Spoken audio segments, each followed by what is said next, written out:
ये है आपकी इनकम टैक्स की बुक, 10 ईयर आ चुका है। आप, मैंने नंबर कई बार दिया है, और साथ के साथ आप शिवदास.in पे वेबसाइट पे जाके भी ले सकते हो। ठीक है, क्लियर? बच्चे कह रहे हैं क्लियर, कह रहे हैं ठीक है। अभी तक हमने इनकम टैक्स में क्या क्या पढ़ लिया सर, हमें बताएं थोड़ा सा। अभी तक इनकम टैक्स में हमने, अगर हम इनकम टैक्स को देखें ना, मैं इनकम टैक्स पे आ गया, दिमाग से स्किप हो गया, सैलरी चल रहा है अभी तो। हम सैलरी में क्या क्या पढ़ लिया हमने? सैलरी को देखें ना, तो सैलरी पढ़ने के लिए हमारे 3 पार्ट में बांटे थे मैंने सैलरी को। एक था हमारा डिडक्शन,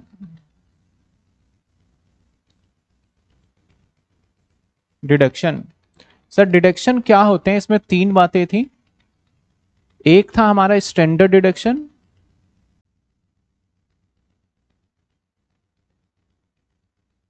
दूसरा क्या था हमारा एंटरटेनमेंट, याद आ रहा है कुछ? और एक और भी है, तीसरा डिडक्शन कौन सा है? Professional tax. ये तीनों के तीनों पार्ट हम अच्छे से कर चुके हैं। इसके बाद हमारा सेकंड सेक्शन जो हमने किया, दैट इज अलाउंसेस।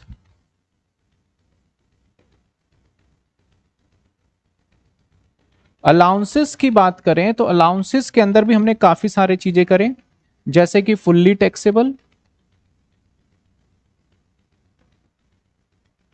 जैसे स्पेशल, और एक होता है फुल्ली एग्जेम्प्ट। शायद मैंने फुल्ली एग्जेम्प्ट आपको अभी नहीं बताया है। फुल्ली टैक्सेबल में क्या था? टिफिन अलाउंस था, न्यूज़पेपर अलाउंस था, और क्या था? सिटी कंपनसेटरी अलाउंस था, मेडिकल अलाउंस था, ये सारे फुल्ली टैक्सेबल का था। स्पेशल अलाउंस में क्या था? Children education, HRA, hostel expenditure allowances, transportation allowances, काफी सारे थे, जिसमें से ट्रांसपोर्टेशन वाला पार्ट मैंने पेंडिंग रखा है। फुल्ली एग्जेम्प्ट वाले में क्या आता है, अभी तक नहीं कराया। जितने भी हमारे सुप्रीम कोर्ट, हाई कोर्ट या MLA MP को जितने भी हमें अलाउंसेस दिए जाते हैं, सारे एग्जेम्प्ट कर दिए जाते हैं। तो ये मैं बता दूंगा बाद में, इसमें कोई दिक्कत नहीं है। इसके बाद थर्ड कंसर्न आता है इसके अंदर, रिटायरमेंट बेनिफिट।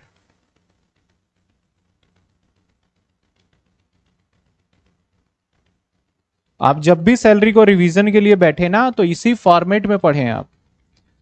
रिटायरमेंट बेनिफिट में gratuity, number 2 pension, number 3 leave encashment. ये हमने पढ़ा साहब रिटायरमेंट में, जो पिछले 2 से 3 क्लासेस में पढ़ते आ रहे हैं। लास्ट हमारा टॉपिक रहता है इसमें, दैट इज, सर क्या बता रहे हो? That is परकिजिट्स। पर्क भी बोलते हैं। पर्क मतलब क्या होता है? बेनिफिट्स। ये हम पढ़ने वाले हैं सर। इसके अंदर ओल्ड और न्यू का ध्यान रखना है। इसके अंदर ओल्ड और न्यू का ध्यान रखना है। इसके अंदर ओल्ड इक्वल टू न्यू कोई ध्यान नहीं रखना। मैं वैसे भी बता देता हूं टॉपिक वाइज, इस वाले टॉपिक में ओल्ड न्यू से मतलब ही नहीं है भैया। इसके अंदर ओल्ड और न्यू का ध्यान रखना है। सर ये क्या ओल्ड और न्यू कर रहे हो? ओल्ड रिजिम और न्यू रिजिम। तो कहां कहां क्राइटेरिया में रखना है ये, तो परकिजिट्स स्टार्ट करेंगे। तो आइए मेरे साथ और स्टार्ट करें हम परकिजिट्स। सर परकिजिट्स क्या होते हैं? परकिजिट्स को अगर मैं हिंदी में बोलूं तो सुख,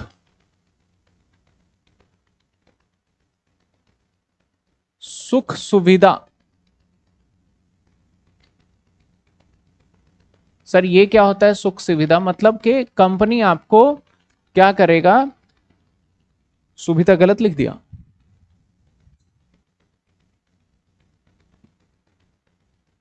यही होगा क्या? सुविधा,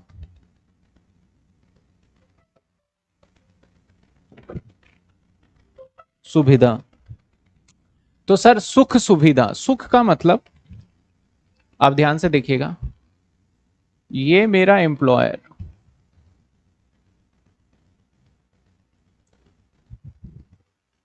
और ये एम्प्लॉय।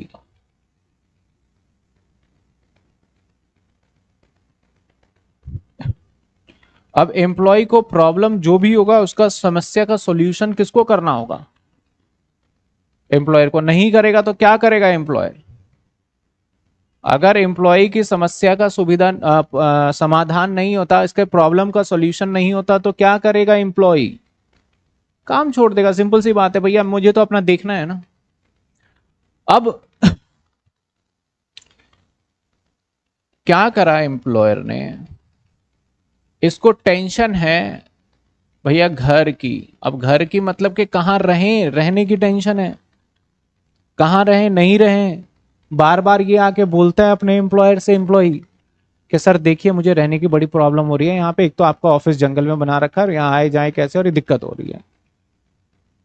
अब ऐसे सिचुएशन में एम्प्लॉयर जो है इसकी प्रॉब्लम के लिए मान लेते हैं कि 5,000 रुपए देता है। बोलता है भैया जाओ और आस पास कहीं भी नियर बाय में आप क्या करो, जाके रेंट पे मकान ले लो, किराया मैं दे रहा हूं, तुम क्यों टेंशन ले रहे हो। मैंने क्या दे दिया उसको? नगद। नगद पैसा दे दिया। एक तो ये पॉसिबिलिटी है। दूसरा कहते हैं कि मेरा जहां ऑफिस है, इस ऑफिस में ही हम, मेरा एक बिल्डिंग भी है, और इस घर में जाओ और आप यहां पे जैसे मर्जी रह सकते हो। आपको घर जो है थोड़ी सी दूरी पे है ऑफिस के। ये हमारा ऑफिस का यानी घर है ये। तो ये घर खाली पड़ा है, जाओ और इस घर में रह सकते हो। आपको कुछ चीज की टेंशन लेने की जरूरत नहीं है, जब तक काम करते हो तब तक रहो। जैसे कि आपको याद होगा सरकारी क्वार्टर, सुना है नाम? तो वो क्या करते हैं, वो आपको घर भी दे देते हैं, और जो बोलता है हम नहीं रहेंगे, घर बड़ा बेकार जगह, बोलते पैसे ले ले भाई, तू चिकचिकबाजी मत कर। दोनों में फर्क क्या है? जो आपको पैसे दिए हैं हाथ में, दैट इज कॉल्ड अलाउंसेस, और जो आपको घर दिया है दैट इज कॉल्ड परकेजिट्स। तो परकेजिट्स क्या होता है? आपको बेनिफिट तो देंगे लेकिन पैसा नहीं देंगे आपको, वो चीज दे देंगे हम। आपको आने जाने में दिक्कत हो रही है, कार लो। और दूसरा क्या हो सकता है? आने जाने में जितने लो भाई 5,000 किराया, तो 5,000 जो किराया दिया वो कन्वेंस अलाउंसेस हो गया, और जो कार दे दिया वो परकेजिट्स हो गया। तो हर एक चीज के लिए परकेजिट्स। आपको हॉस्पिटल की दिक्कत हो रही है, पैसे ले लो और अपना इलाज करा लो, ये क्या हो गया? मेडिकल। और आपको हॉस्पिटल दिक्कत हो रही है, बीमार पड़ गए, हमारा हॉस्पिटल है, जाओ वहां इलाज कराओ, कोई पैसा नहीं लेगा, ये क्या हो गया? परक्विजिट्स। तो सबसे पहले डिफरेंशिएट करो, what is the difference between the perquisites and allowances. Allowances के केस में हमारे हाथ में मनी आता है, पैसा आता है, लेकिन परक्विजिट्स के केस में हमारे हाथ में पैसा नहीं आएगा, उसके बदले आपको वो ही चीज प्रोवाइड कर दी जाएगी। जैसे खाने पे, कोई खाना वाना बनाने में, खाना ले लो तुम, खाने के पैसे नहीं देंगे, खाना खाओ, हम बना के दे रहे हैं खाना। आपको नौकर वगैरह चाहिए तो वो भी हम नौकर दे रहे हैं। आपको कहीं घूमने फिरने जा रहा है, टिकट करा देते हैं और जाओ घूम फिर के आओ। मतलब वो आपको हाथ में कैश ना देके ये। लेकिन गवर्नमेंट बोलती है कि भैया अब तुम्हें मान लिया जाए इसने घर दिया, तो कहीं ना कहीं तुम्हारा क्या है? बेनिफिट। जहां तुम्हारा बेनिफिट हुआ, और बेनिफिट मालिक के वजह से हुआ, एम्प्लॉयर के वजह से हुआ, तो वो सैलरी का हिस्सा बन जाएगा। अगर यहां 5,000 रुपए दे देता था, तब तो हमने आपको एचआरए में सिखा दिया क्या रूल के हिसाब से टैक्सेबल होगा। 1013A में याद होगा, 3 रूल लगाए थे उसके बाद। लेकिन अगर घर दे दिया तो एचआरए में कवर ही नहीं है ये कहां कवर होगा? परक्विजिट्स में। अब घर वाले केस में बड़ी समस्या है, बड़ी टेंशन है। अब घर का रेंट निकालना बड़ा मुश्किल है। आपको गांव में घर दे रखा है, शहर में घर दे रखा है, बैकवर्ड एरिया में दे रखा है, पहाड़ पे घर दे रखा है, सब चीज देखेंगे, उसके हिसाब से टैक्सेबल करेंगे। घर के अंदर फर्नीचर के साथ दिया कि बिना फर्नीचर के साथ दिया, एसी लगवाया या नहीं लगवाया, गार्डन है घर में या नहीं है, नौकर दिया या स्वीपर दिया या फिर कुक दिया, कौन दिया घर के अंदर आपको। तो ये सारी चीजों को ध्यान में रख के तब आपका घर वाले पोर्शन का कितना हिस्सा पार्ट आपके सैलरी में जोड़ा जाएगा वो देखा जाएगा। और एचआरए अलाउंसेस में तो कुछ नहीं भैया, इतना मिला इसमें से इतना माइनस और टैक्सेबल। लेकिन यहां पे सारी चीजें देखना होगा। तो जब आपको घर दिया गया तो इस घर का क्या आपसे रेंट लेंगे? ये इस घर का क्या मालिक आपसे रेंट लेगा या नहीं लेगा? दोनों चीजें हैं, ले भी सकता है और नहीं भी। लेने का मतलब बहुत नॉमिनल से लेगा, जैसे 50 रुपए महीने का दे दे भाई तू। और ऐसा भी हो सकता है चल मैं ले ही नहीं रहा तेरे से किराया। तो इसे बोला जाता है, ये तो रेंट, और रेंट क्या हो गया? फ्री। मतलब घर का किराया देना ही नहीं, एक तरीके से नॉमिनल है, तो rent free accommodation. Rent free accommodation बोला जाता है, जिसको हम शॉर्ट फॉर्म में आरएफए बोलते हैं। हम आगे आएंगे धीरे धीरे धीरे धीरे। अब मान लो मालिक के पास घर नहीं हुआ, तो मालिक ऐसा भी कर सकता है, रुक मेरे पास घर नहीं है, तेरे को पैसे तो दूंगा नहीं मैं, मैंने एक घर किराए पे देखा है और उस तू वहां पे जाके रह ले बस। ये घर यहां पे मालिक किसका है? ऑन है, मेरा खुद का है, और मालिक ने खुद रेंट पे लिया ये घर और बोला जा वहां जाके रह ले तू। अब जो रेंट वेंट होगा मकान मालिक और मेरी बात है, तेरे को बस रहना है, कोई दिक्कत है मेरे को बताना है। तो मालिक ने क्या करा? घर को रेंट पर लेके आपको दे दिया, पैसे नहीं दिए। ये भी किस में काउंट होगा? परक्विजिट्स में होगा। ऐसा नहीं कि मालिक का खुद का हो, मालिक भी कहीं से अरेंज करके दे रहे हैं, तब कैसे टैक्सेबल होगा? तो हम आज जो सीखने वाले हैं परक्विजिट्स में, पहला पॉइंट सीखेंगे, that is rent free accommodation, जिसको हम आरएफए बोलेंगे। तो क्या क्या रूल्स हैं, क्या क्या रेगुलेशन है आरएफए के, वो सारी चीजों को हम एक बार देख लेंगे, और फिर आगे मैं उसको चार्ट बना के भी दिखा दूंगा। तो रेंट फ्री अकोमोडेशन में, हालांकि मैंने आपके नोट्स ये डाले हुए हैं, कहां डाले हुए हैं सर? 10 ईयर के अंदर डाले हुए हैं।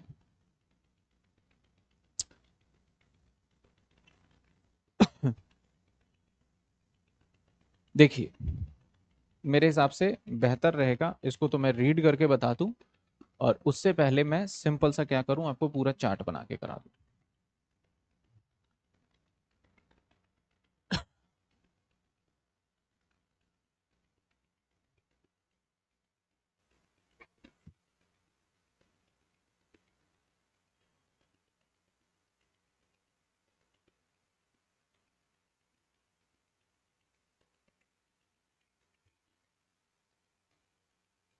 रेंट फ्री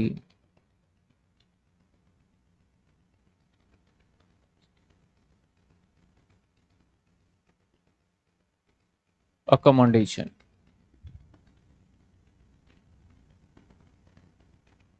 जिसको मैं अब बोलूंगा आरएफए शॉर्ट फॉर्म। अब आपकी नौकरी हो सकती है कि आप एक गवर्नमेंट एम्प्लॉई हो,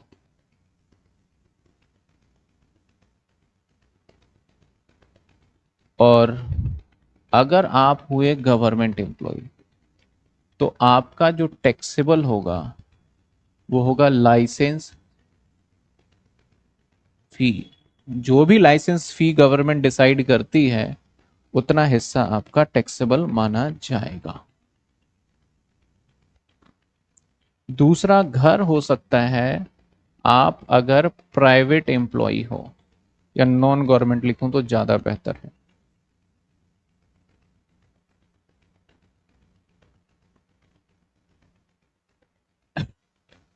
ऐसे सिचुएशन में देखना होगा कि घर किसका है।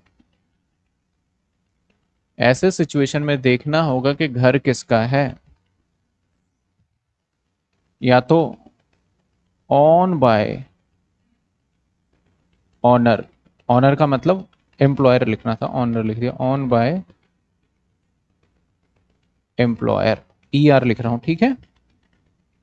या तो मालिक का खुद का होगा, या क्या हो सकता है, या होगा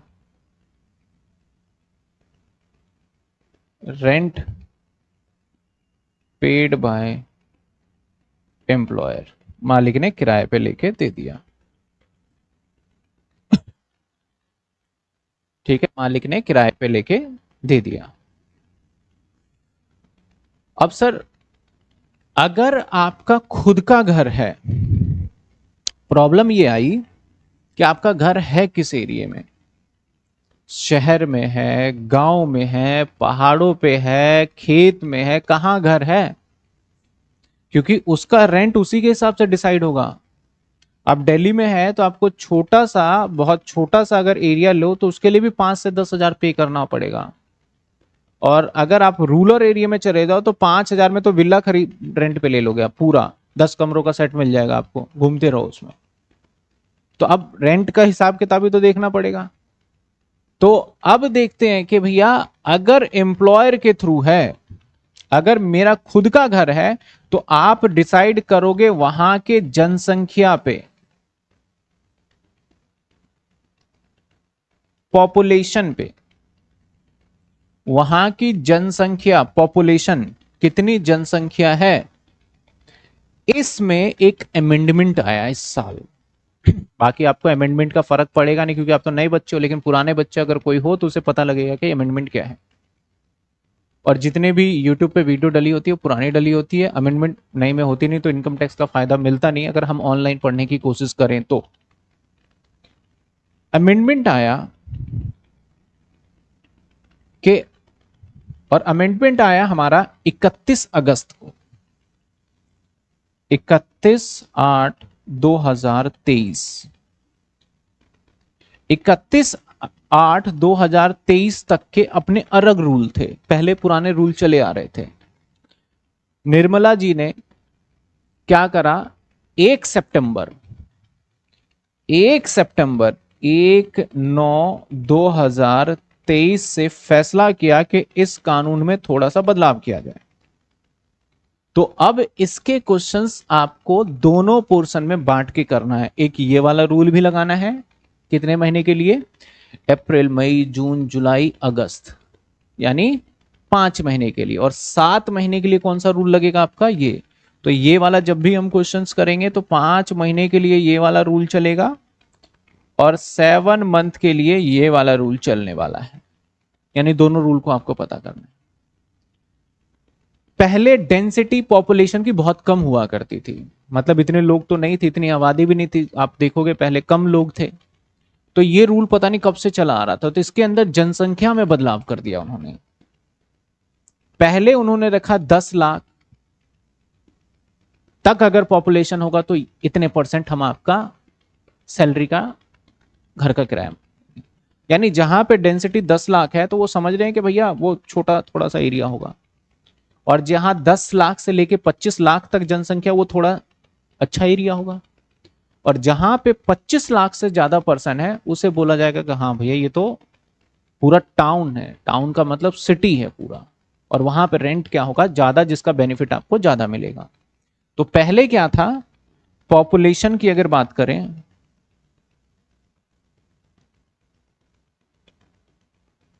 पॉपुलेशन की बात करें तो देखा गया कि हो सकता है पॉइंट नंबर 1 वहां की पॉपुलेशन 10 लाख, या मैं कह दूं अप टू 10 लाख।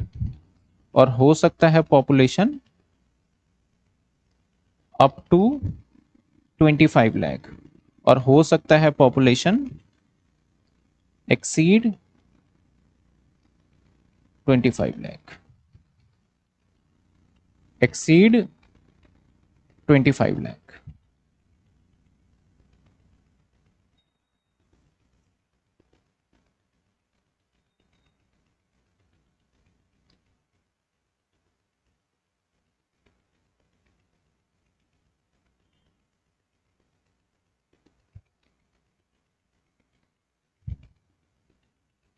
अगर आपका 10 लाख तक है तो आपके सैलरी का कुछ परसेंटेज आपको टैक्सेबल माना जाएगा, बेनिफिट होगा। सैलरी का कुछ परसेंटेज का मतलब यहां पे रखा गया 5%। अगर इस कैटेगरी में आओगे तो 7 नहीं नहीं 5% नहीं था, ये नया है 5, तो 7.5%। यहां पे हो गए तो 10%, और यहां वाले केस में हुए तो 15%। इसको मैं थोड़ा सा अच्छे से कर देता हूं बॉक्स में। मैं बाकी जिस बच्चे को पता नहीं लग रहा हो कि सर हो क्या रहा है, तो जब तक प्रैक्टिकल नहीं करते तो थोड़ा बहुत हमें दिक्कत होती है।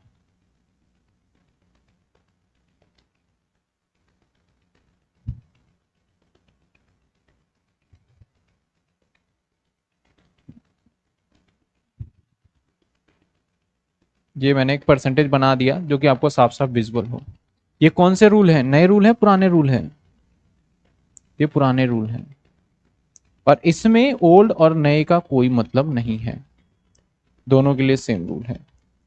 ये लगेगा हमारा ओल्ड पे भी यही, एज वेल एज किस पे लगेगा, न्यू रेजिम पे भी यही रहेगा। लेकिन सर 1 सितंबर के बाद क्या हुआ, कहानी बदल गई।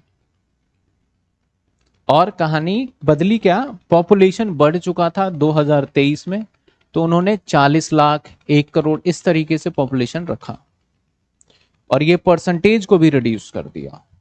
ठीक है, तो जैसे कि अगर मैं थोड़ा सा आपको रीडिंग करके भी बता दूं जब आप पढ़ोगे तो रेंट फ्री, या पूरा लिख ही देते हैं, तो 15 रखा और 40 और 40 से ऊपर, 15, 40 और 40 से ऊपर। यहां वाले केस में क्या रखा, अप टू 15 लाख, दूसरा अप टू 40 लाख, और तीसरा एक्सीड 40 लाख। भैया ये मैं बता रहा हूं जो है ये जनसंख्या, और कैसे पता चलेगा आपको एग्जामिनर दे देगा, नहीं तो दिल्ली बोलता है तो पता है 40 लाख से ज्यादा आबादी दिल्ली में है, तो अगर कानपुर बोलता है तो कानपुर में भी भैया 40 लाख से, मुंबई बोलता है तो आपको वैसे पता चल जाना है। यहाँ पे रखा गया 5%, यहाँ पे रखा गया 7.5%, और यहाँ पे रखा गया 10%। इस तरीके से परसेंटेज रख दिए गए।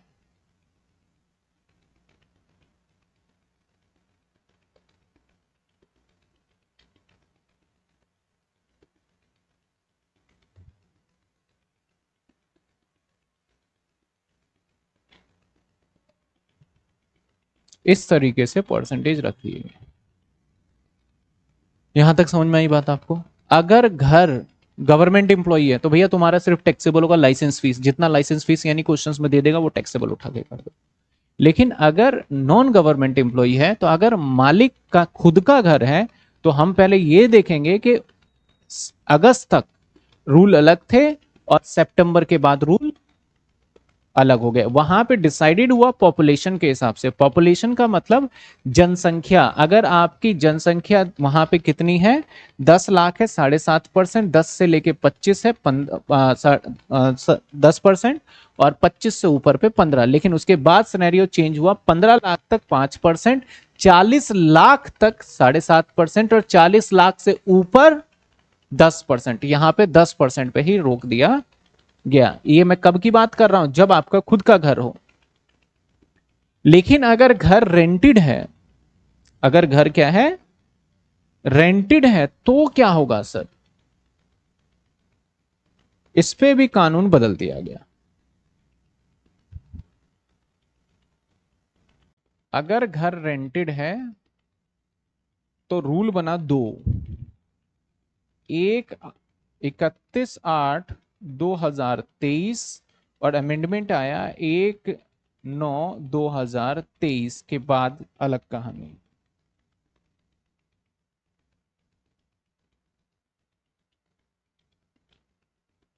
यहां पे रूल था रेंटेड में, point number 1 actual rent,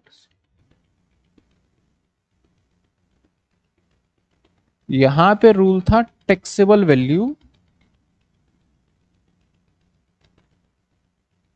value क्या होगा, point number 1 actual lower of actual rent, point number 2 15% of salary.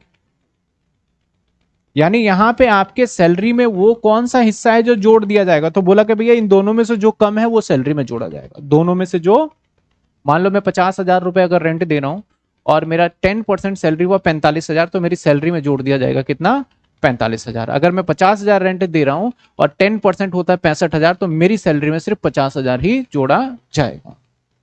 लेकिन इसके बाद क्या हुआ, taxable value lower of point number 1 actual rent. Actual rent कौन, मालिक देगा, paid by honour. Number 2 10% of salary कर दिया गया। सबसे खतरनाक यहां पे सैलरी का मीनिंग है। सबसे जो टिपिकल है वो यहां पे साहब सैलरी का मीनिंग है। चलिए, मीनिंग ऑफ सैलरी,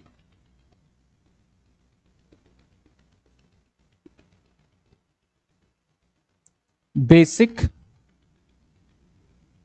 प्लस में डीए, रिटायरमेंट बेनिफिट, और प्लस में all taxable allowances, all taxable allowances. Twist इसमें कब आता है पता है आपको, जब अलाउंसेस आता है ना तो न्यू रिज्यूम वाले जग जाते हैं। अलाउंसेस में न्यू रिज्यूम वाले अलर्ट होता है, अरे अलाउंसेस आ गया, अलाउंसेस में तो अब ऐसे होगा वैसे होगा, ये देंगे नहीं देंगे, सब खत्म कर देते हैं। सब जगह रूल यही रहेगा, बस फर्क तब आएगा जब सैलरी कैलकुलेट करोगे। न्यू रिज्यूम के केस में जब सैलरी कैलकुलेट करोगे तो यहां पे मैंने लिखा है ऑल टैक्सेबल अलाउंसेस। जैसे चिल्ड्रन एजुकेशन अलाउंस है तो ओल्ड में तो 100 माइनस करके टैक्सेबल बचेगा, लेकिन न्यू के अंदर 100 माइनस करना अलाउड ही नहीं है, पूरा टैक्सेबल हो जाएगा। तो न्यू रिज्यूम में मीनिंग ऑफ सैलरी बदल जाएगा और ओल्ड रिज्यूम में भी मीनिंग ऑफ सैलरी कुछ और होगा। ठीक है, ये थोड़ा सा गंदा सा लग रहा है, इसको हटा ही देते हैं, इसको इसको बॉक्स में बना देते हैं। ये बहुत ज्यादा मैस्ड अप हो गया एक तरीके से, इधर अच्छा लग रहा है थोड़ा, ये लो, ये ठीक है अब है।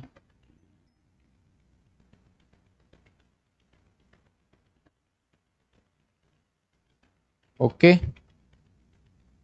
अब थोड़ा क्लियर, ठीक है। तो ये है हमारा टोटल। अब इसके बाद और भी आता है कि भैया कई बार आपको, ये तो घर की बात हो गई, अब मैंने बोला जा भाई बिजनेस मीटिंग के लिए मुंबई चले जा। अब मुंबई गया तो मैं थोड़ी बोलूंगा ले भाई रेंट का पैसा, वहां मकान ढूंढ के रह लियो। 10 दिन की मीटिंग है मान लो, अब 10 दिन के लिए अपना चूल्हा बर्तन सब थोड़ी ले जाएगा वहां सेटल होने के लिए, भाई किराए के मकान में रहेंगे या वहां पे गैस खरीद रहा है, ये सब खरीद रहा है, ये थोड़ी ना चलने वाला है वहां।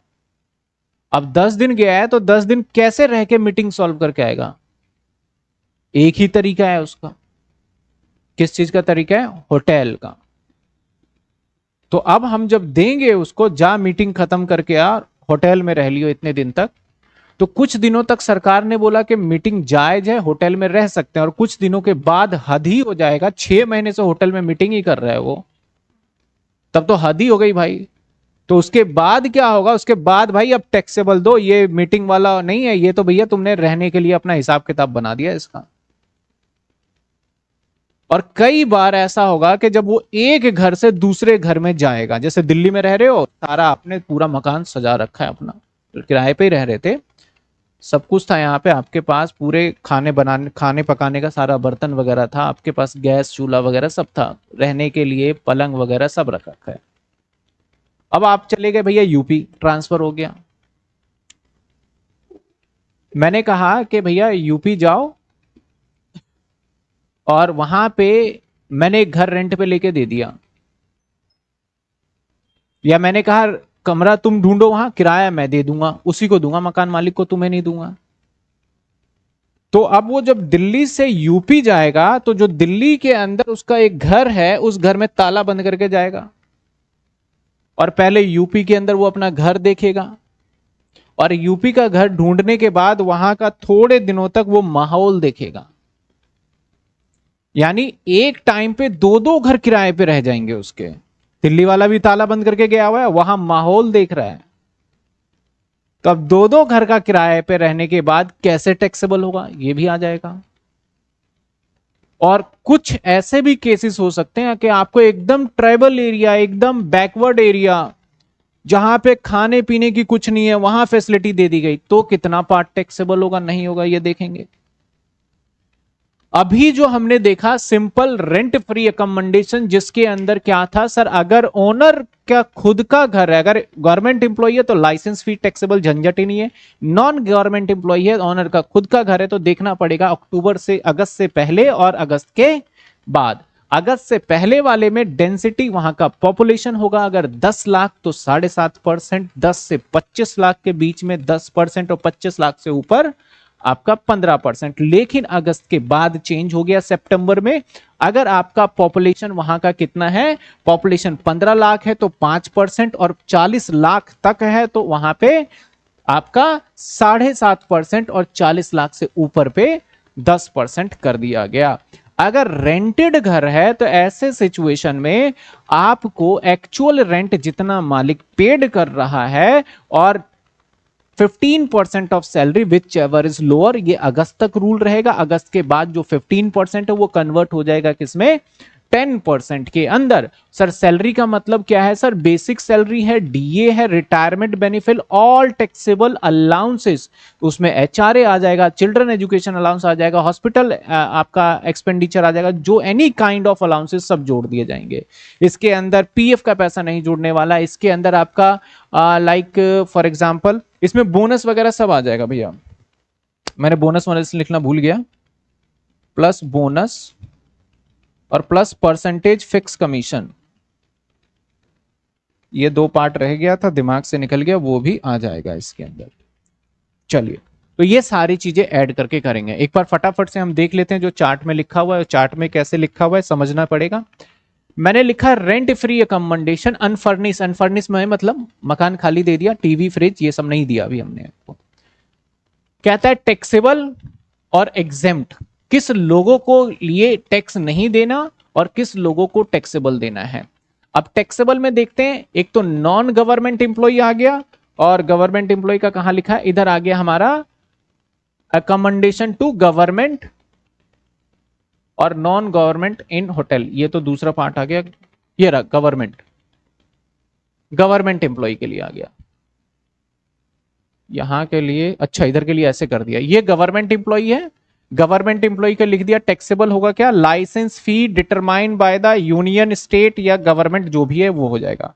अब मेन काम हमारा यहां से है, नॉन गवर्नमेंट एम्प्लॉय के या तो ऑन्ड होगा या तो लीज या रेंटेड होगा। ऑन मतलब खुद का, या लीज रेंटेड होगा। अगर ऑन हुआ तो 31/8 तक और 1 सितंबर तक, 31/8 तक आपका 25 लाख का पॉपुलेशन हुआ 2001, क्योंकि 2001 के बाद जनगणना ही नहीं कराया, 2011 से बाद नहीं हुआ। तो अगर यहां तक रहेगा तो 15% सैलरी होगा, अगर 25 लाख का पॉपुलेशन है उससे एक्सीडिंग, अगर 25 लाख 10 से 25 के बीच में है 10%, पॉपुलेशन हमारा 10 लाख तक है तो 7.5% जो बताया। अगस्त के बाद चेंज हो गया, 40 लाख से ऊपर होगा तो 10%, अगर 15 से लेकर 40 लाख के बीच में हुआ 7.5%, और 15 लाख तक हुआ तब कितने परसेंट लगेगा, 5% लगेगा। अगर रेंटेड है तो owned by property lower taxable माना जाएगा।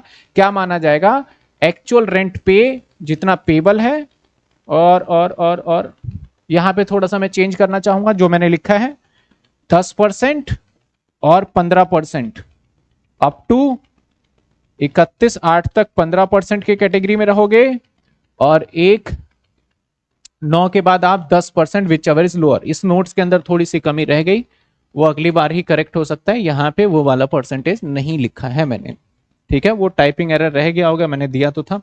सर अब इसके बाद कहते हैं डियरनेस अलाउंसेस, सैलरी का मतलब देखो कितने अच्छे से लिखा है सैलरी का मतलब। सैलरी का मतलब क्या है, सैलरी का मतलब है हमारा यहाँ पे मिड टर्म्स और salary include dearness allowances only retirement benefit plus commission any type of, और एनी टाइप वहां पे मैंने fix percent, any type bonus all taxable allowances जैसे एचआरए सीसीसीए फ्री, एनी कोई भी फीस दिया जा रहा है, टैक्सेबल मैंडेटरी बेनिफिट कोई भी हो, यहां के लिए भी बिल्कुल एग्जैक्टली सेम रहने वाला है।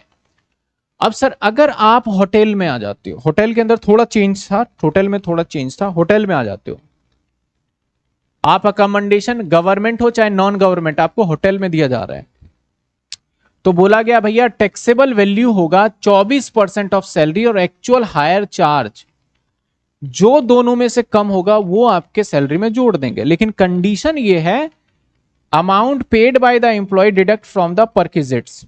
होटल का यहां लिखा नहीं क्या?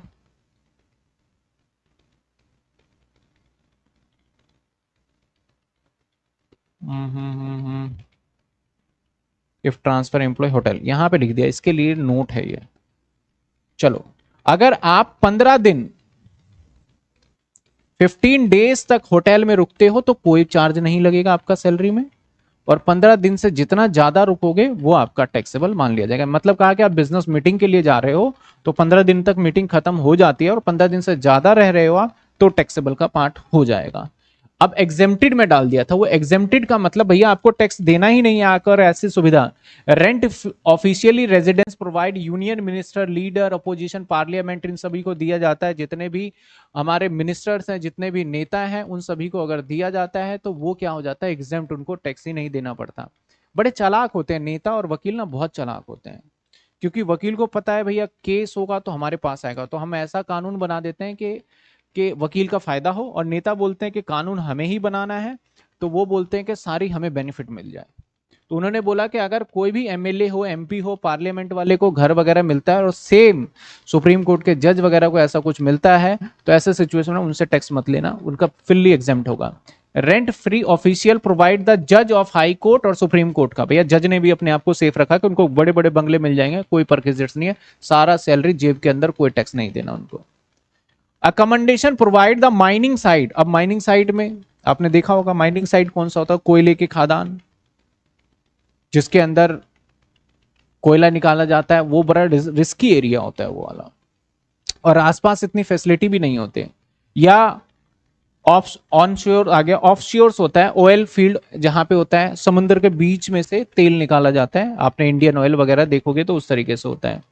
प्रोजेक्ट या फिर डैम साइट, डैम का मतलब बांध वगैरह बनाए जाते हैं, बड़े बड़े प्रोजेक्ट जो बनाए जाते हैं हमारे, वो सारे प्रोजेक्ट पे।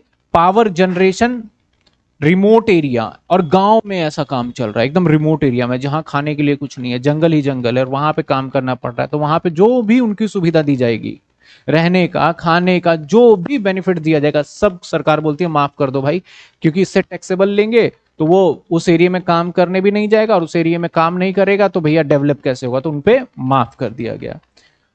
कहता है इफ टू अकोमोडेशन, दो दो घर वाली बात बताई थी ना, कि एक घर में रह रहे हैं, दूसरे घर में हम चेक कर रहे हैं, अगर फिर उसके बाद कहता है two accommodation provided for the transfer up to 90 days if any one accommodation is taxable having the lower perquisites value after 90 days both of accommodation taxable. बोलता है 90 दिन तक, 3 महीने तक सरकार बर्दाश्त करने को तैयार है कि भैया दोनों में से जिसका सबसे कम रेंट होगा या जिसका सबसे कम टैक्सेबल वैल्यू, जैसे हाउस 1 में मैं रह रहा हूं दिल्ली में, हाउस 2 यूपी में चले गया, हाउस 1 का परकेजिट्स वैल्यू बन रहा है 5,000, हाउस 2 का बन रहा है 4,000, तो 90 दिनों तक 4,000 सिर्फ जोड़ो अपने सैलरी में, 3 महीने तक जो लोअर है।